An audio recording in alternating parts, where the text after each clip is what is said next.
നിന്റെ നീലമാർമുടി ചുരുളിൻ്റെ അറ്റത്ത് ഞാനെൻ്റെ പൂ കുടിച്ചോട്ടെ എന്നാണ് വയലാർ എഴുതിയത്. ആ വനസരോവരം എന്നൊക്കെ വെറുതെ പ്രയോഗിച്ചിരിക്കുകയല്ല. എന്തേ കണ്ണൻ ഇത്ര കറുപ്പ് നിറം, കാളിന്തിയിൽ കുളിച്ചതിനാൽ. കാളിന്തി കുളിക്കുന്നവരെല്ലാവരും കറുത്തു പോകും.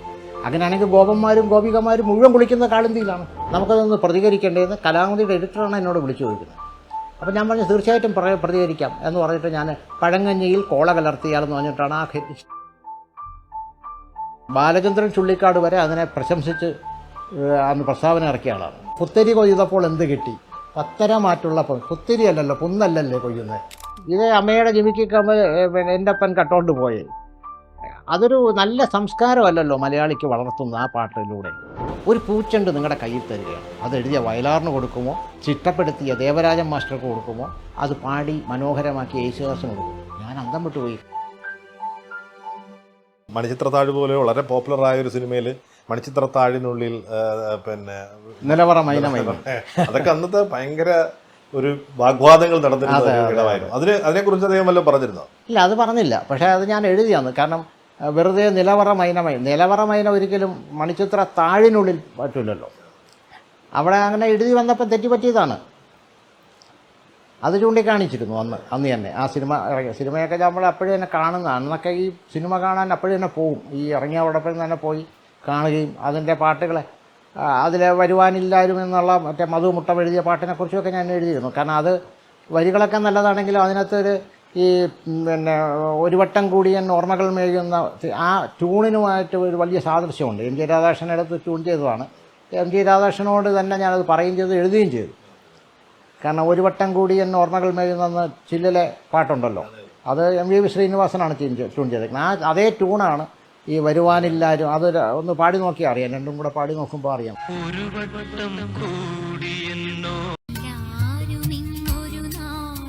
ഒരു സാദൃശ്യമുണ്ട് അല്ലേ. ഒരുപക്ഷെ സാറിൻ്റെ വിമർശനം ഏറ്റവും കൂടുതൽ അക്കാലത്ത് നേരിട്ട ഒരാൾ തമ്പി സാറാണ്, ശ്രീകുമാരൻ തമ്പി സാർ. പക്ഷേ ഒരു അദ്ദേഹത്തിന് ഇകഴ്ത്തുന്നു എന്ന് പറഞ്ഞുള്ള രീതിയിലുള്ള ഒരു വിമർശനങ്ങൾ വേറെ അക്കാലത്തുണ്ടായിരുന്നു എൻ്റെ അറിവ്. അങ്ങനെ സംഭവിച്ചിട്ടുണ്ടോ ശരിക്കും?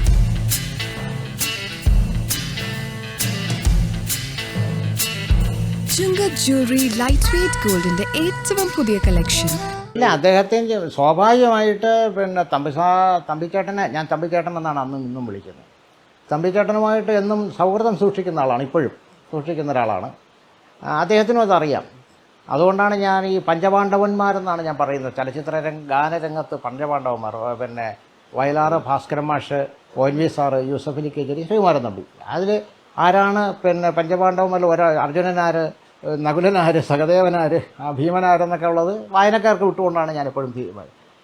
അപ്പോൾ അദ്ദേഹത്തിനും അറിയാം. പക്ഷേ അദ്ദേഹത്തിനെ അധികമൊന്നും വിമർശിച്ചിട്ടില്ല. ചില പാട്ടുകൾ ഇപ്പം പൈനാപ്പിൾ പോലൊരു പെണ്ണ്, പാൽപ്പായസം പോലൊരു പെണ്ണ് എന്നൊക്കെ ഈ പൈനാപ്പിൾ പോലൊരു പെണ്ണെന്ന് പറഞ്ഞതിൻ്റെ ആ ഒരു അഭംഗി, ഒരു ഔചിത്യമില്ലായ്മ, അതൊക്കെ ഞാൻ ചൂണ്ടിക്കാണിച്ചിട്ടുണ്ട്. പിന്നെ ഡേഞ്ചർ ബിസ്ക്കറ്റിലെ 1000 സൈലുകൾ തീർത്ത രാവിൽ അർജുനനായി ഞാൻ, അവൾ ഉത്തരയായി. അർജുനൻ്റെ ഭാര്യയല്ലല്ലോ ഉത്തര, അർജുനൻ്റെ മരുമകളാണ് ഉത്തര. അപ്പം മലയാളികൾക്ക് മരുമകളെ ഭാര്യയാക്കുന്ന ഇതല്ല എന്നൊക്കെ പറഞ്ഞ് ഞാനത് എഴുതിയിട്ടുണ്ട്. അപ്പോൾ അത് അദ്ദേഹം നിശബ്ദനായി ചിലപ്പോൾ അതേ ഒരു ഇടയ്ക്കൊരു കറപ്ഷൻ കൊടുത്തിരുന്നു. അതായത് ഉത്തരയിൽ അർജുനൊരു ചെറിയ അനുരാഗം ഉണ്ടായിരുന്നു എന്ന് പറഞ്ഞിട്ട്. അതുമാത്രമല്ല, അതിൽ ആ സിനിമയിൽ ഡേഞ്ചർ ബിസ്ക്കറ്റ് എന്ന സിനിമയിൽ അദ്ദേഹത്തിൻ്റെ ഒരു എൻ്റെ ഫിലിം ഗാനങ്ങളെന്ന് പറഞ്ഞൊരു പുസ്തകം ഇറങ്ങിയിട്ടുണ്ട്, കറണ്ട് ബുക്സ് ഇറക്കി. അതിനകത്തൊരു ഫുട് നോട്ട് പോലെ ഇത് കൊടുത്തിട്ടുണ്ട്. ആ കഥാപാത്രം നേഴ്സായിരുന്നു എന്നാണ് പറഞ്ഞിട്ട് അതിനെ കുറച്ച് ന്യായീകരിച്ചുകൊണ്ട് അത് എഴുതിയിരുന്നുണ്ട്. പക്ഷെ അതിലെ ബാക്കി വരികളെല്ലാം അതിമനോഹരമാണ്. 1000 തേർ, അല്ലെങ്കിൽ മറ്റേ 1000 സങ്കല്പങ്ങൾ, തേരുകൾ തീർത്ത രാവിൽ, ഉത്തരാസംവരം, കഥകളി കാണാൻ, ഉത്രാട രാത്രിയിൽ ഞാൻ പോയിരുന്നു. അതൊക്കെ വളരെ പ്രാസോപ്പിച്ച് നല്ല മനോഹരമായിട്ട് എഴുതിയ പാട്ടുമാണ്. അത് ദക്ഷിണാമൂർത്തി സ്വാമി അസലായിട്ട് ട്യൂൺ ചെയ്തിട്ടുമുണ്ട്. പഞ്ചപാണ്ഡവന്മാരിൽ കുറച്ച് കൂടുതൽ അടുപ്പമുള്ളവരാണ് ഭാസ്കരൻ മാഷുമായിട്ടാണ്. ഭാസ്കരൻ മാഷ് എപ്പോഴാണ് ആദ്യമായിട്ട് കാണുന്നത്? ഭാസ്കരൻ മാഷിനെ കാണുന്നത് ശരിക്കും പറഞ്ഞാൽ അദ്ദേഹം ഒരുപാട് ഇൻഡയറക്റ്റായിട്ട് എന്നെ സഹായിച്ചിട്ടുണ്ടെന്ന് വേണമെങ്കിൽ പറയാം. എന്ന് പറഞ്ഞാൽ എങ്ങനെ സഹായിച്ചിട്ടുണ്ടെന്ന് പറഞ്ഞാൽ, അദ്ദേഹം ഞാൻ എഴുതി തുടങ്ങിയ കാലത്ത് തന്നെ എന്നെ അനുകൂലിക്കുന്ന ഒരാളായിരുന്നു. അതുകൊണ്ട് മാത്രമല്ല, പലതവണ അദ്ദേഹം ഇവിടെ ജവഹർ നഗറിൽ പല വീടുകളിൽ താമസിച്ചിട്ടുണ്ട്. അപ്പോൾ ആ വീട്ടിലൊക്കെ ഞാൻ പോകും. അദ്ദേഹത്തിൻ്റെ കുടുംബമായിട്ടും എനിക്ക് വളരെ അടുപ്പമുണ്ടായിരുന്നു. കാരണം അദ്ദേഹത്തിൻ്റെ ശ്രീമതി അടുത്ത കാലത്ത് അന്തരിച്ച അവരുമായിട്ടൊക്കെ എനിക്ക് അടുപ്പമുണ്ടായിരുന്നു. ഞാൻ എഴുതി തുടങ്ങി കുറച്ച് കഴിയുമ്പോഴാണ് ഈ നാഴിയൂരി പാലം എന്ന് പറഞ്ഞുകൊണ്ട് ഭാസ്കരൻ മാഷിൻ്റെ ഒരു പുസ്തകം ഇറങ്ങുന്നത്. അപ്പോൾ അദ്ദേഹം എന്നെക്കൊണ്ട് അതിനകത്ത് അവതാരിക എഴുതിച്ചു. ഞാൻ അന്തം വിട്ടുപോയ ഒരു കാര്യമാണ്. കാരണം ഞാൻ ജനിക്കുന്ന മുമ്പേ ഭാസ്കരൻ മാഷ് രംഗത്ത് വന്ന ആളാണ്. അദ്ദേഹം ഇപ്പം ഞാൻ പറഞ്ഞു, മാഷേ ഞാൻ എഴുതിയാൽ മതിയോ, ഞാൻ എഴുതണോ? ധൈര്യമായിട്ട് എഴുതൂ, നിങ്ങൾക്ക് പാട്ടിനെ കുറിച്ച് അറിയാവുന്നുള്ളതുകൊണ്ടാണ് ഞാൻ ഏൽപ്പിക്കുന്നത് എന്നൊക്കെ പറഞ്ഞു. അത് ജയൻ ചെറുകുന്നു എന്ന് പറഞ്ഞുകൊണ്ട് അദ്ദേഹത്തിൻ്റെ ഒരു സഹായിയുണ്ട്, ഏഷ്യാനെറ്റിലൊക്കെ ഉണ്ടായിരുന്ന ഉദ്യോഗസ്ഥനാണ്. അദ്ദേഹം മുഖാന്തരം ഈ DTP എടുക്കുന്ന പാട്ടുകൾ 10-20 പാട്ടുകൾ വീതം ഇവിടെ കൊടുത്തു വിട്ടിട്ട് അവസാനം എല്ലാം കൂടെ ചേർത്ത് ഈ പാട്ടിൻ്റെ വരിയിൽ എന്തെങ്കിലും തെറ്റുണ്ടോ എന്നും കൂടെ നോക്കാനാണ് അദ്ദേഹം അത് കൊടുത്തു വിടുന്നത്. അദ്ദേഹത്തിന് എല്ലാം ഒന്നും ഓർമ്മയില്ല. അദ്ദേഹം എത്രയോ പാട്ടുകൾ എഴുതിയിരിക്കുന്നത് എത്രയോ കാലം കൊണ്ട്. അപ്പം വരികളിൽ തെറ്റി വരാതെയും ഒക്കെയാണ്. എന്നിട്ട് ഞാൻ എഴുതി കൊടുത്തു. അത് ഒരു വലിയ ഫംഗ്ഷനിൽ വെച്ചാണ് അത് പുസ്തകം പ്രകാശനം ചെയ്തത്. അദ്ദേഹം മരിച്ചതിന് ശേഷം DC ബുക്സ് P. ഭാസ്കരൻ കൃതികൾ സമ്പൂർണ്ണം എന്ന് പറഞ്ഞുകൊണ്ട് എല്ലാ കവിതകളും പാട്ടുകളും കൂടെ ചേർത്ത്, അതിന് കവിതകൾക്ക് ONV സാറും ഗാനങ്ങൾക്ക് ഞാനുമാണ് വീണ്ടും അവതാരിക എഴുതിയത്. ഇത് കൂടാതെ അപ്പോൾ അങ്ങനെ ഒരു അടുപ്പം മാത്രമല്ല.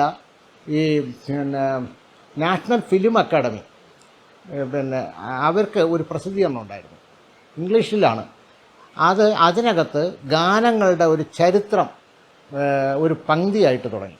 അതായത് ആദ്യം വന്നത് തമിഴാണ്, പിന്നെ ഹിന്ദി വന്നു, പിന്നെ ബംഗാളി വന്നു. അപ്പോൾ മലയാളവും സ്വാഭാവികമായിട്ട് വരാൻ വേണ്ടി ഭാസ്കരൻ മാഷിനെ സമീപിച്ച് ഒരു ആർട്ടിക്കിൾ എഴുതി കൊടുക്കണമെന്ന് പറഞ്ഞു. അപ്പോൾ ഭാസ്കരൻ മാഷ് പറഞ്ഞു, ഞാൻ എഴുതുന്നില്ല, അതിന് പറ്റിയ ഒരാൾ മലയാളത്തിലുണ്ട് എന്ന് പറഞ്ഞിട്ട് എൻ്റെ നമ്പർ കൊടുത്തിട്ട്, അപ്പം അവിടെ ബോംബെയിൽ നിന്ന് അവരെന്നെ വിളിക്കുന്നു, അതിൻ്റെ എഡിറ്റർ ഇംഗ്ലീഷിൽ വിളിച്ചിട്ട് സംസാരിച്ചു.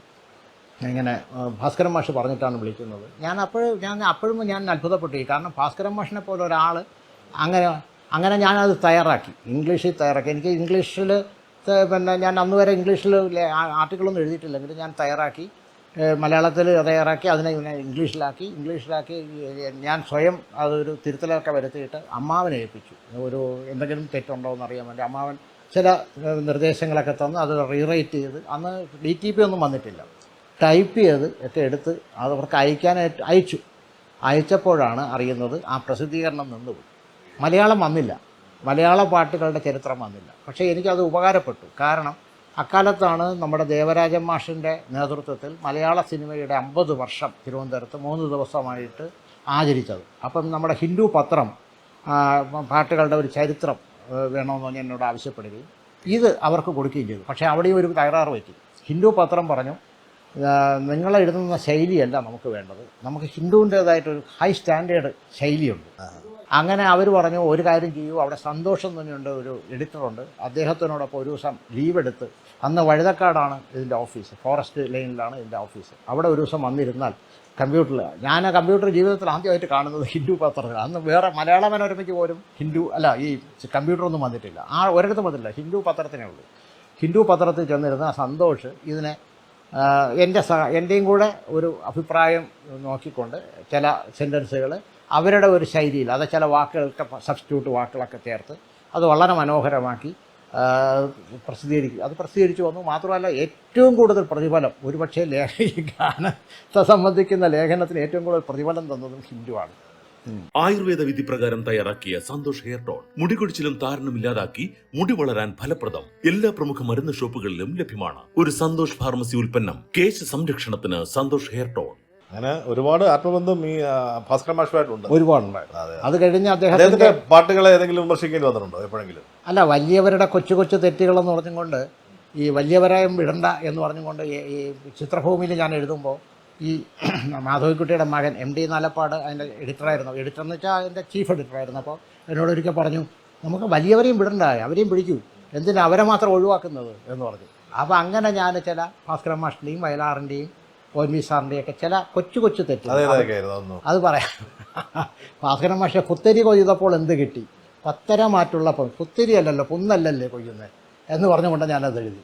പിന്നെ അതുപോലെ തന്നെ നീലക്കുയിലെ നിലാവുദിക്കുമ്പോൾ താമരവള്ളിക്ക് ചാഞ്ചാട്ടം എന്ന് ഭാസ്കരൻ മാഷ് എഴുതി. നിലാവുദിക്കുമ്പോഴല്ലല്ലോ, നിലാവുദിക്കുമ്പോൾ ആമ്പലാണല്ലോ, ഈ സൂര്യപ്രകാശത്തിലാണ് താമരവള്ളി. ഇങ്ങനെയൊക്കെയുള്ള ചില തെറ്റുകൾ ഭാസ്കരൻ മാഷിൻ്റെ. പിന്നെ വയലാറിൻ്റെ ആണെങ്കിൽ പകൽവാണ പെരുമാളിൻ രാജ്യഭാരം വെറും 15 നാഴിക മാത്രം. ഒരു പകലെന്ന് പറയുന്നത് 30 നാഴികയാണ്, 15 ഇത് അരപ്പകലേ ആകുന്നുള്ളൂ. ബ്രഹ്മചാരിയില്ല ഞാൻ എന്ന ഭാവങ്ങൾ, ഞാനത് വയലാറിനെക്കുറിച്ചുള്ള 1000 പാദസരങ്ങളെന്ന് പറഞ്ഞ പുസ്തകത്തിനകത്ത് ചേർത്തിട്ടുമുണ്ട്.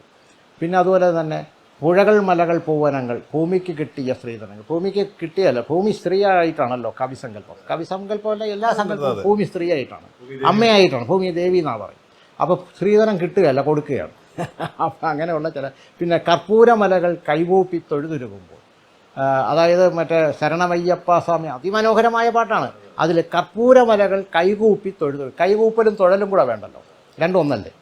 പിന്നെ അതുപോലെ തന്നെ പുലരി പൂമുഖ മുറ്റത്ത് കാലത്ത് പുറംതിരിഞ്ഞ് നിന്നപ്പോൾ തങ്കത്തളികയിൽ പൊങ്കലുമായി വന്ന്, അതിൽ പുലരി പൂമുഖ മുറ്റത്ത് കാലത്ത്, പുലരിയും കാലത്തും ഇതൊക്കെ ഞാൻ ഇങ്ങനെ സന്ദർഭവശാൽ ചൂണ്ടിക്കാണിച്ചുകൊണ്ട് വലിയവരുടെ കൊച്ചു തെറ്റുകൾ എന്ന് പറഞ്ഞുകൊണ്ട് ചിത്രഭൂമിയിൽ എഴുതി. എൻ്റെ കണ്ണൻ ഇത്ര കറുപ്പ് നിറം എന്ന് പറയുന്ന ഒരു അന്നൊരു വലിയ വിവാദമായ ഒരു സംഭവമാണ്. അപ്പോൾ ചിലത് ഈ പിന്നെ ഈ കവികളുടെ അല്ലെങ്കിൽ എഴുത്തുകാരുടെ ഒരു ലിബർട്ടിയാണ്, സ്വാതന്ത്ര്യമായിട്ട് നമുക്ക് അതിനെയൊക്കെ. പക്ഷെ അതിനകത്ത് ഒരുപാട് അബദ്ധങ്ങൾ കൈതപ്പുറം എഴുതി വെച്ചു. എന്തേ കണ്ണന് കറുപ്പ് നിറം, എന്തേ കണ്ണൻ ഇത്ര കറുപ്പ് നിറം, കാളിന്തിയിൽ കുളിച്ചതിനാൽ. കാളിന്തി കുളിക്കുന്നവരെല്ലാവരും കറുത്തു പോകും. അങ്ങനെയാണെങ്കിൽ ഗോപന്മാരും ഗോപികമാരും മുഴുവൻ കുളിക്കുന്ന കാളിന്തിയിലാണ്. അന്ന് ഷവറൊന്നുമില്ലല്ലോ. അപ്പോൾ കാളിന്തി കുളിക്കുമ്പോൾ കണ്ണൻ മാത്രമല്ലേ കറുത്തുള്ളൂ, ബാക്കി ആരും കറുത്തില്ലല്ലോ. അപ്പോൾ കാളിന്തിയിൽ കുളിച്ചതിനാണ്. അപ്പോൾ അത് ഒരിക്കലും അത് അല്ല. അപ്പോൾ അത് തെറ്റ്. പിന്നെ കാളിയനെ കൊന്നതിനാലും. കാളിയനെ ആരും കൊന്നിട്ടില്ല. കാളിയൻ ആര് കൊന്നു? പിന്നെ എന്താണ് സംഭവിച്ചതെന്ന് പറഞ്ഞാൽ കാളിയ മർദ്ദനം നടത്തേണ്ടി വന്നത് എന്തുകൊണ്ട്? കാളിയൻ്റെ അഹങ്കാരം കൊണ്ട്. അപ്പോഴത്തേക്ക് ഇത് ഒരു അവശനായപ്പോൾ കാളിയന് 1000 തലകളുണ്ട്. ആ 1000 തലകളിൽ ചവിട്ടിയാണ് പിന്നെ കണ്ണൻ നൃത്തം ചെയ്തത്. അതാണ് ശൂതോമ ടീച്ചറുടെ കാളിയ മർദ്ദനം എന്ന അതിപ്രശസ്തമായ കവിത. മാത്രമല്ല, ഈ കണ്ണൻ അവശനായപ്പം കണ്ണൻ്റെ പിന്നെ കാളിയൻ്റെ ഭാര്യമാരും മക്കളും, കാളിയന് ഒരുപാട് ഭാര്യമാരുണ്ട്, ഭാര്യമാരും മക്കളും കൂടെ വന്ന് പറഞ്ഞു തങ്ങളുടെ ഭർത്താവിനെ അച്ഛനെ കൊല്ലരുതേ എന്ന് പറഞ്ഞു.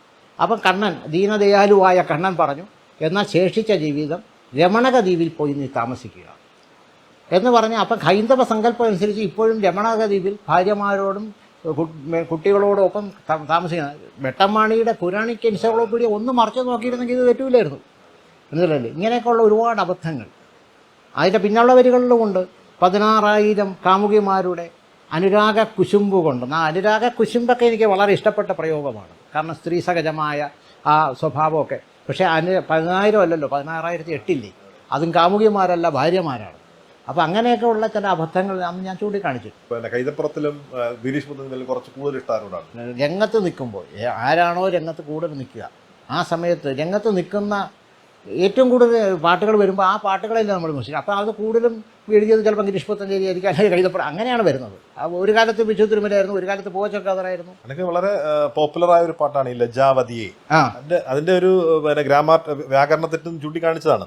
അത് സാധാരണ ജനങ്ങൾ അത് ഏറ്റെടുത്തില്ല, അല്ലെങ്കിൽ അതിനോട് പിന്നെ അതിൻ്റെ ഭാഗമായില്ല എന്നൊരു കുറ്റബോധമുണ്ടോ, അല്ലെങ്കിൽ ഒരു വിഷമമുണ്ടോ? ഇല്ല, അത് അന്ന് വലിയ ഒച്ചപ്പാടുണ്ടായി. അന്ന് എനിക്ക് തോന്നുന്നു കണ്ണാടി എന്ന് പറഞ്ഞാൽ ടി എൻ ഗോപകുമാറിൻ്റെ പരിപാടി അന്ന് വൈകുന്നേരം പിന്നെ ചാനലിൽ ചർച്ച ചെയ്ത് ഈ പാട്ടിനെ കുറിച്ചായിരുന്നു. ഞാനും കൈതപ്പുറം വേറൊരു ഇതിലും ജാസി ഗിഫ്റ്റ് ഒരു സ്റ്റുഡിയോയിലൊക്കെ ഇരുന്ന് ഞങ്ങളത് ചർച്ച ചെയ്തു. അത് കഴിഞ്ഞ് പിറ്റേ ദിവസം രാവിലെ ഇതുപോലെ രാവിലെ കണ്ണാടിയിൽ ടി എൻ ഗോപകുമാർ ഇവിടെ വന്ന് ഈ കണ്ണാടിയിൽ ഈ ലജ്ജാവതിയെക്കുറിച്ചുള്ള അഭിപ്രായം ഏറ്റെടുത്തു. അപ്പം അത്രയൊക്കെ ചെയ്തതെന്ന് വെച്ചാൽ അത് പറഞ്ഞതിൻ്റെ അർത്ഥമുണ്ടോ? ലജ്ജാവതിയെ എന്ന് പറയുന്നത് തന്നെ ആ പ്രയോഗം തന്നെ തെറ്റാണ്. ലജ്ജാവതി എന്ന് പുലിവാലെന്ന സിനിമയ്ക്ക് ശ്രീകുമാരൻ തമ്പി എഴുതിയിട്ടുണ്ട്, ലജ്ജാവതി മീൻ എന്ന് പറഞ്ഞിട്ട് ഒരു പാട്ടുണ്ട്. അത് ലജ്ജാവതി എന്നാണ് എഴുതിയിരിക്കുന്നത്. അതാണ് ശരി. സംബോധന എപ്പോഴും ദീർഘമാണ്. ലജ്ജാവതിയെ എന്ന് പറയില്ല. നിൻ കള്ളക്കടക്കണ്ണൽ, പിന്നെ ഒരു നീണ്ട ലിസ്റ്റല്ലേ, തേനോ പാലോ എന്നൊക്കെ പറഞ്ഞിട്ട്.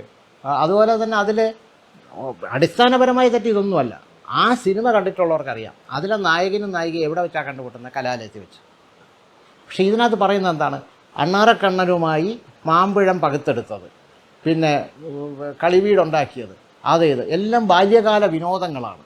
ഇവർക്ക് രണ്ടുപേർക്കും ഒരുമിച്ചുള്ള ബാല്യകാല വിനോദങ്ങളില്ല. അവർക്ക് അവരുടേതായ ബാല്യകാല വിനോദം. പക്ഷെ അത് നായികയെ ഓർമ്മിപ്പിക്കാനൊക്കില്ല. കാരണം ഇങ്ങനെ ഇവർ ഇപ്പം മുറപ്പെണ്ണോ അല്ലെങ്കിൽ എൻ്റെ ബാല്യകാല സഖിയിലെ മജീദും സുഹറയും ആണെങ്കിൽ നമുക്ക് പറയാം. വക്കം മുഹമ്മദ് ബഷീറിൻ്റെ മജീദും സുഹറയും ഒരുമിച്ച് കളിച്ചു വളർന്നവരാണ്.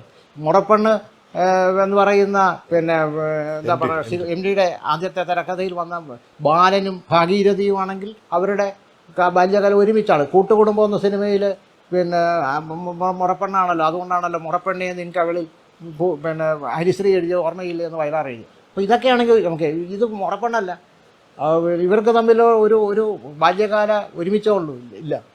അതുകൊണ്ടാണ് അത് എഴുതിയത്. ഞാനത് കലാകൗമുദിയിലാണ് എഴുതിയത്. കലാകൗമുദിയിൽ ആ പാട്ട് ഇറങ്ങി വളരെ ഹിറ്റായിരുന്ന സമയത്ത് അത് രസമെന്ന് വെച്ചാൽ കേരളകൗമുദിയിൽ ഈ പാട്ടിനെക്കുറിച്ച് യേശുദാസിൻ്റെ അതല്ലാത്തൊരു സ്വരം, വേറിട്ട ചിത്രീകരണം എന്നൊക്കെ പറഞ്ഞ് വളരെ പ്രശംസിച്ചുകൊണ്ട് ഒരു ആർട്ടിക്കിൾ വന്നു. അപ്പോൾ കലാകൗമുദിയിൽ നിന്ന് അതിൻ്റെ എഡിറ്റർ എന്നെ വിളിച്ച് ചോദിച്ചു, ഈ പാട്ട് ശ്രദ്ധിച്ചോ എന്ന് ചോദിച്ചു. നമുക്കതൊന്ന് പ്രതികരിക്കേണ്ടതെന്ന് കലാകൗമുദിയുടെ എഡിറ്ററാണ് എന്നോട് വിളിച്ച് ചോദിക്കുന്നത്. അപ്പോൾ ഞാൻ പറഞ്ഞു തീർച്ചയായിട്ടും പ്രതികരിക്കാം എന്ന് പറഞ്ഞിട്ട് ഞാൻ പഴങ്കഞ്ഞിയിൽ കോള കലർത്തിയാലെന്ന് പറഞ്ഞിട്ടാണ് ആ ഹിറ്റ്. കാരണം പഴങ്കഞ്ഞിക്കകത്ത് കോള കലർത്തി നമ്മളാരും കുടിക്കില്ല. പക്ഷേ അതുപോലെയാണല്ലോ പഴയതും പുതിയതും കൂടെ മിക്സ് ചെയ്ത് മിങ്കിൾ ചെയ്താണ് അതിനകത്തുള്ള സീനൊക്കെ. ഏറ്റവും വലിയ സൂപ്പർ ഹിറ്റ് പാട്ടായിരുന്നു. ആ സമയത്ത് ആളുകളെല്ലാം ഒരേപോലെ പാടി നടന്നിരുന്നു എന്നുള്ളതാണ് എൻ്റെ വിരോധാഭാസം. ഇപ്പം പക്ഷേ ആ പാട്ട് എവിടെ പോയി? അതാണ് ഞാൻ ചോദിക്കുന്നത്. ഇപ്പം അതൊക്കെ ഈ അന്ന് അതിനെ എതിർത്ത ഏക ആൾ ഞാനാണ്. അന്ന് പിന്നെ നമ്മുടെ ബാലചന്ദ്രൻ ചുള്ളിക്കാട് വരെ അതിനെ പ്രശംസിച്ച് അന്ന് പ്രസ്താവന ഇറക്കിയ ആളാണ്. ബാലചന്ദ്രൻ ചുള്ളിക്കാട് ഈ പാട്ടിനെയും ഞാനതുകൊണ്ടാണ് അന്ന് പറഞ്ഞപ്പോൾ മറ്റുള്ളവർ കൂടെ നിന്നില്ലേന്ന് ഞാൻ ചോദിച്ചതിൻ്റെ ഒരു കാര്യം അത് അർത്ഥത്തിലാണ്, ആ ഒരു അർത്ഥത്തിലാണ് അത് ചോദിച്ചത്. അല്ല അത് അന്ന് ഇതൊക്കെ എഴുതിയെങ്കിലും ഒരുപാട് പേര് എന്നെ അനുകൂലിച്ചു. കാരണം അതൊരു പിന്നെ ഈ പറഞ്ഞ കാര്യങ്ങളൊക്കെ ഞാൻ പറഞ്ഞില്ലേ, ഇപ്പം എന്തെഴുതിയാലും അതിനകത്ത് ഒരു കുറേ പേര് അനുകൂലിക്കും, കുറേ പേര് പ്രതികൂലിക്കും. അതൊരു സ്വാഭാവികമാണ്, സ്വാഭാവികമായ പ്രക്രിയയാണല്ലോ. അമ്മയെ തല്ലിയാലും രണ്ടുണ്ട് പക്ഷം എന്ന് പറയുന്നത് പോലെയാണ്. അമ്മയുടെ ജിമിക്കി കമ്മൽ അതൊക്കെ വിമർശിക്കാൻ പാകത്തിലുള്ള വരികളാണ്. അതെ, അനിൽ പനച്ചൂരാൻ്റെ. അതെ, അനിൽ പനച്ചൂരൻ പിന്നെ നല്ല പാട്ടും എഴുതിയിട്ടുണ്ട്. കാരണം വ്യത്യസ്തനാം ഒരു ബാർബറാം ബാലനെ, അത് ഒരു ഹാസ്യഗാനമാണ്, പക്ഷെ അതിനകത്ത് അർത്ഥമുണ്ട്. മനസ്സിലല്ലേ? ഇത് അമ്മയുടെ ജിമിക്കി കമ്മൽ പിന്നെ എൻ്റെ അപ്പൻ കട്ടോണ്ട് പോയേ, അതൊരു നല്ല സംസ്കാരമല്ലല്ലോ മലയാളിക്ക് വളർത്തുന്നത് ആ പാട്ടിലൂടെ.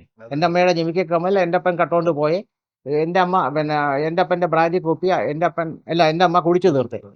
ബ്രാൻഡി കുപ്പിയാണ് കുടിച്ചു തീർക്കണം, ബ്രാൻഡി അല്ല.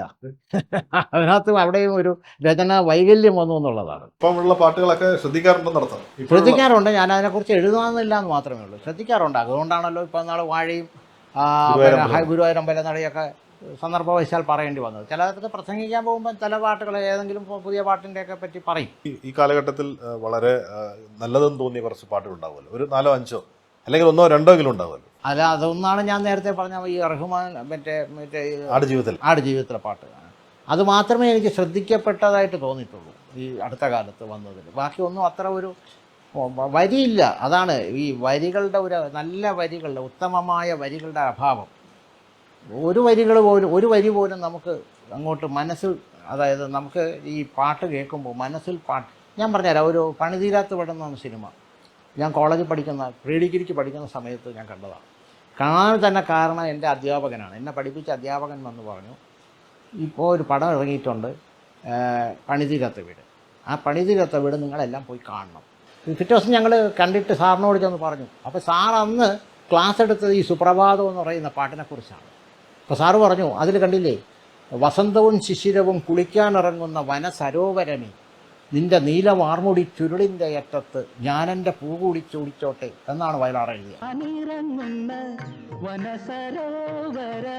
ആ വനസരോവരം എന്നൊക്കെ വെറുതെ പ്രയോഗിച്ചിരിക്കുകയല്ല, സിനിമയിൽ ബന്ധമുണ്ട്. കാരണം ഈ പ്രേം നസീർ ഒരു ദാരിദ്ര്യം പിടിച്ച പട്ടാളക്കാരനാണ്, ഒരു മലയാളി പട്ടാളക്കാരനാണ്. ഊട്ടിയിലാണ് കഥ നടക്കുന്നത്, നീലഗിരിയിലാണ് കഥ നടക്കുന്നത്. അപ്പോൾ നമ്മുടെ ബഹദൂർക്ക അവിടെ ഇരുന്ന് ചൂണ്ടയിടും, ഈ സരോവരത്തിൻ്റെ തീരത്തിരുന്ന് ചൂണ്ടയിടും.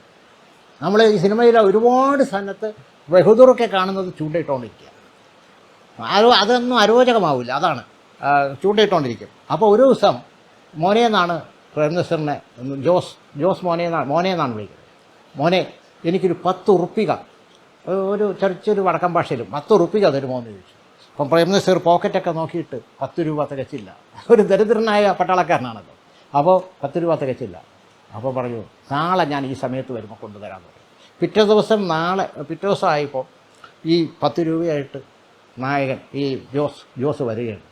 വരുമ്പോൾ ബഹദൂറിനെ കാണുന്നില്ല, ബഹദൂർക്കെ കാണുന്നില്ല. ആ ഓളപ്പരപ്പിൽ അദ്ദേഹത്തിൻ്റെ ചൂണ്ട കിടന്ന് ഇങ്ങനെ ഇങ്ങനെ ഓളത്തിൽ കിടന്നപ്പെടുന്നു. അതിലൂടെ അതിൻ്റെ ക്ലോസപ്പ് കാണിച്ചതിലൂടെ ഈ ബഹദൂറിൻ്റെ മരണം അതിമനോഹരമായിട്ട്, എന്ന് വെച്ചാൽ നമ്മുടെ ഉള്ളിൽ തട്ടുന്ന തരം, ഉള്ളു പൊള്ളിക്കുന്ന തരത്തിൽ പിന്നെ നമ്മളെ മനസ്സിലാക്കിച്ചു തന്നു. അതുകൊണ്ടാണ് വനസരോവരമി എന്ന് വയലാർ പ്രയോഗിച്ചത്. ONV സാറും നല്ലൊരു ആത്മബന്ധം ഉണ്ടായിരുന്നു അല്ലേ അദ്ദേഹം? നല്ല അനുഭവം. എൻ്റെ ആദ്യത്തെ പുസ്തകം കാവ്യഗീതിക എന്ന് പറഞ്ഞ പുസ്തകം പ്രകാശിപ്പിക്കാൻ ഞാൻ ONV സാറിനെയാണ് സമീപിച്ചത്. അദ്ദേഹത്തെ കൊണ്ട് ചെയ്യിക്കണമെന്നായിരുന്നു എൻ്റെ ആഗ്രഹം. കാരണം ജീവിച്ചിരിക്കുന്നതിൽ ഏറ്റവും തലമുതിർന്ന കവി എന്നുള്ള നിലയിൽ. പക്ഷേ അദ്ദേഹം പറഞ്ഞു അവിടെ വെച്ച് ചെയ്യാം, അദ്ദേഹത്തിൻ്റെ വീട്ടിൽ വെച്ച് ചെയ്യാം, എനിക്ക് വലിയ ഹോളിലൊക്കെ വന്ന് പടി കയറാനൊക്കെ ബുദ്ധിമുട്ടുണ്ട്, അറിയാമല്ലോ. അപ്പോൾ അദ്ദേഹത്തിന് ഇത്തിരി പ്രായാധിക്യം കാരണമുള്ള അസുഖങ്ങളൊക്കെ വന്ന സമയത്താണ്. അപ്പോൾ എന്നിട്ട് ചോദിച്ചു ഇത് ആരാണ് ഏറ്റുവാങ്ങുന്നതെന്ന് ചോദിച്ചു. അപ്പോൾ ഞാൻ പറഞ്ഞു ഭാസ്കരൻ മാഷിൻ്റെ വൈഫാണ് വരുന്നത്, ഭാസ്കരൻ മാഷിൻ്റെ ശ്രീമതിയാണ് വരുന്നത്. അപ്പോൾ എന്നോട് ചോദിച്ചു ഇന്ദിര വരുമോ എന്ന് ചോദിച്ചു. ഞാൻ പറഞ്ഞു എൻ്റെ കാര്യമായതുകൊണ്ട് വരും, കാരണം അത്ര അടുപ്പമുണ്ട്. അപ്പോൾ പറഞ്ഞു എന്നാൽ ഒരു കാര്യം ചെയ്യാം, ഇവിടെ വയ്ക്കണ്ട, ഇവിടെ വെച്ചാൽ നിങ്ങൾക്ക് പബ്ലിസിറ്റി കിട്ടില്ല, ഏതെങ്കിലും ഹാളിൽ തന്നെ വെച്ചോളൂ. അവർ പ്രകാശനം ചെയ്യട്ടെ, ഭാസ്കരൻ മാഷിൻ്റെ വൈഫ്, കാരണം അവരല്ലേ സീനിയർ. എൻ്റെ ശ്രീമതി അത് ഏറ്റുവാങ്ങും. വയലാറിൻ്റെ വൈഫിനെ കൂടെ വരുത്താൻ പറ്റുമോ എന്നാലോചിക്കും. അപ്പം 3 പേരുടെ ഞാനത് ആഗ്രഹിച്ചു. പക്ഷേ വയലാറിൻ്റെ വൈഫ് അപ്പോൾ പാലക്കാട് മകളുടെ കൂടെയായിരുന്നു, വന്നില്ല. അങ്ങനെ പക്ഷേ ആ സമയത്ത് ONV സാറിൻ്റെ വൈഫിന് വരാത്തില്ല. ONV സാറിൻ്റെ വൈഫ് അന്ന് പെട്ടെന്ന് സാറ് വീണ്ടും ശാന്തിഗിരിയുടെ ആശുപത്രിയിലേക്ക് പോകുമ്പം അവിടെ കൂടെ ഇരിക്കാൻ പോകേണ്ടി വന്നതുകൊണ്ട് സാറിൻ്റെ മകനാണ് വന്ന്, രാജീവ് ONV ആണ് വന്ന് പുസ്തകം ഏറ്റുവാങ്ങിയത്. പക്ഷേ കൊച്ചുമോള് വന്ന് ഒരു പാട്ടൊക്കെ പാടി ONV സാറിൻ്റെ, അങ്ങനെയൊക്കെ. അതെ, ഇത് പിന്നെ വേറൊരു അനുഭവം ഉള്ളത്, ഈ ഞാൻ വിരമിക്കുന്നതിൻ്റെ അന്ന് നമ്മുടെ ശേഖരൻ നായരുള്ള സമയത്ത് ശേഖരൻ നായർ പറഞ്ഞു TPയുടെ ഒരു അഭിമുഖവും മാതൃഭൂമിയിൽ വന്നിട്ടില്ലല്ലോ, ഞാനൊരാളെ അങ്ങോട്ട് വിടാം. പിന്നെ പിറ്റേ ദിവസം വിരമിച്ചതിൻ്റെ അന്ന് പിറ്റേ ദിവസം, അതായത് ഞാൻ ഫെബ്രുവരി 1-ാം തീയതി വിരമിക്കുന്നു, പിന്നെ മാർച്ച് 1-ാം തീയതി അങ്ങോട്ട് വിടാം, ഒരു അഭിമുഖവും ഒരു ഫോട്ടോഗ്രാഫറെയൊക്കെ വിടാമെന്ന് പറഞ്ഞു. ഞാൻ പറഞ്ഞു ശരിയെന്ന് പറഞ്ഞു. അപ്പോൾ അദ്ദേഹം വന്ന് ഇങ്ങനെ ഇതുപോലെ ചോദ്യങ്ങളൊക്കെ ചോദിച്ചു, പത്രമാണല്ലോ, അപ്പം കുറേ ചോദ്യങ്ങൾ കേൾക്കും. അപ്പോൾ ഞാൻ പറഞ്ഞു, ഞാൻ ഒരു അനുഭവം പറഞ്ഞു. ഞാൻ ഈ സന്യാസിനി എന്ന് പറഞ്ഞ പാട്ട് ഒരിക്കൽ ONV സാറുമായിട്ട് സംസാരിക്കാനിടയായി. ONV സാറിന് സന്യാസിനി, വയലാറിൻ്റെ സന്യാസിനി വളരെ ഇഷ്ടപ്പെട്ടൊരു പാട്ടാണ്. അതുപോലെ സന്ധ്യമയങ്ങും നേരം എന്ന പാട്ട് അത് പലപ്പോഴും പറഞ്ഞിട്ടുണ്ട്. അപ്പോൾ എന്നോട് ചോദിച്ചു, പെട്ടെന്നാണ് സാറ് ചോദിക്കുന്നത്, രാത്രി പകലിനോടെന്ന പോലെ യാത്ര ചോദിക്കൂ ഞാൻ എന്ന വരികൾ നിങ്ങളെ ഞാൻ പാടി കേൾപ്പിച്ചിട്ട് ഒരു പൂച്ചെണ്ട് നിങ്ങളുടെ കയ്യിൽ തരികയാണ്, ഇതാർക്ക് കൊടുക്കും? അതെഴുതിയ വയലാറിന് കൊടുക്കുമോ, അത് ചിട്ടപ്പെടുത്തിയ ദേവരാജൻ മാസ്റ്റർക്ക് കൊടുക്കുമോ? ദേവരാജൻ മാസ്റ്റർ സാറ് പറയില്ല, ദേവരാജന് കൊടുക്കുമോ? അത് പാടി മനോഹരമാക്കി യേശുദാസിന് കൊടുക്കുമോ? ഞാൻ അന്തം വിട്ടുപോയി. കാരണം ഞാൻ തീരെ പ്രതീക്ഷിക്കാത്ത അപ്രതീക്ഷിതമായ ചോദ്യമാണ്. ആരും ഒന്ന് പയച്ചു പോകും. ഞാൻ ഒന്ന് ആലോചിച്ചിട്ട് ഞാൻ ചോദിച്ചു, സാറേ ചോദിക്കുന്നത് അവിവേകമാണെങ്കിൽ ശ്രമിക്കണം, സാറാണെങ്കിൽ ആൾക്ക് കൊടുക്കും. തിരിച്ചു ചോദിച്ചു. സാറൊന്ന് ചിരിച്ചു, ഹൃദ്യമായി ചിരിച്ചിട്ട് പറഞ്ഞു, ഞാൻ ആർക്കും കൊടുക്കില്ല, ഞാനതിൻ്റെ പോക്കറ്റിൽ വയ്ക്കുക. അതിന് കാരണം ആ പാട്ടിനെ സംബന്ധിച്ചിടത്തോളം 3 പേരും തുല്യ അർഹരാണ്. ഒരു വലിയ സാരസ്വത രഹസ്യം, ഒരു സത്യം സാർ എന്നെ പഠിപ്പിക്കുകയായിരുന്നു ആ സത്യം. ഇത് ഞാൻ ആ അഭിമുഖത്തിൽ സന്ദർഭവശാൽ പറഞ്ഞു. അപ്പോൾ പിറ്റേ ദിവസം അഭിമുഖം അച്ചടിച്ച് വന്നു. പിന്നെ സാറിൻ്റെ പേരോട് ഈ പറഞ്ഞ സംഭവത്തോടുകൂടി കാഴ്ച വന്നു. അത് കഴിഞ്ഞ് ഒരു ദിവസം കൂടെ കഴിഞ്ഞപ്പോൾ എനിക്കൊരു കത്ത് വന്നു ഉച്ചയ്ക്ക്. പോസ്റ്റ്മാൻ കുറേ കത്ത് വന്ന കൂട്ടത്തിൽ ഒരു കത്ത്, വെള്ള കവറ്, ഇടതുവശത്ത് ONV സാറ്, പിന്നെ ഫ്രം എന്നുള്ളിടത്ത് ONV സാറ് ഒപ്പിടുക, മലയാളത്തിലാണ് ഒപ്പിടുന്നത്, ONV സാറിന് എഴുതി ഒപ്പിട്ട്. ഞാൻ വിചാരിച്ചു കുഴഞ്ഞു, അദ്ദേഹം ചീത്ത പറഞ്ഞുകൊണ്ട് എഴുതിയിരിക്കുകയാണ്. കാരണം ഞാൻ ഈ ONV സാറിൻ്റെ പേരൊക്കെ വലിച്ചഴച്ചല്ലോ, അതുകൊണ്ട് ചീത്ത പറഞ്ഞു. ഞാൻ വിറയ്ക്കുന്ന കൈയോട് പൊട്ടിച്ചപ്പോൾ, നിങ്ങൾ ഓഫീസിൽ നിന്ന് വിരമിച്ചതായി അറിഞ്ഞു, സധൈര്യം മുന്നോട്ട് പോവുക, നിങ്ങൾക്കൊരു ഭാവിയുണ്ട്, എഴുത്ത് നിർത്തരുത്, ഇനി പൂർണ്ണമായും എഴുത്തിലേക്ക് തിരിയാമല്ലോ എന്നൊക്കെ പറഞ്ഞ ഒരു ആശംസയായിരുന്നു. ഞാൻ ശരിക്കും പറഞ്ഞാൽ അത്ഭുതപ്പെട്ടു പോയി. കാരണം സാറിനെ പോലെ ഒരാൾ. അപ്പോൾ സാറ്, ഞാൻ പിന്നീട് പിന്നെ പിറ്റേ ദിവസം അവിടെ പോയി, നേരിട്ട് ഫോണിൽ വിളിക്കുന്നത് ശരിയല്ലാത്തതുകൊണ്ട് ഞാൻ സാറിനോട് നന്ദി പറയാനായിട്ട് അവിടെ പോയപ്പോൾ സാറകത്ത് തൈലമൊക്കെ ഇട്ട് ഇങ്ങനെ ഇരിക്കുന്ന അവസ്ഥയാണ്. അപ്പോൾ തലേദിവസം ശാന്തിഗിരിയിൽ ഈ ചെക്കപ്പിന് പോയിരുന്നു.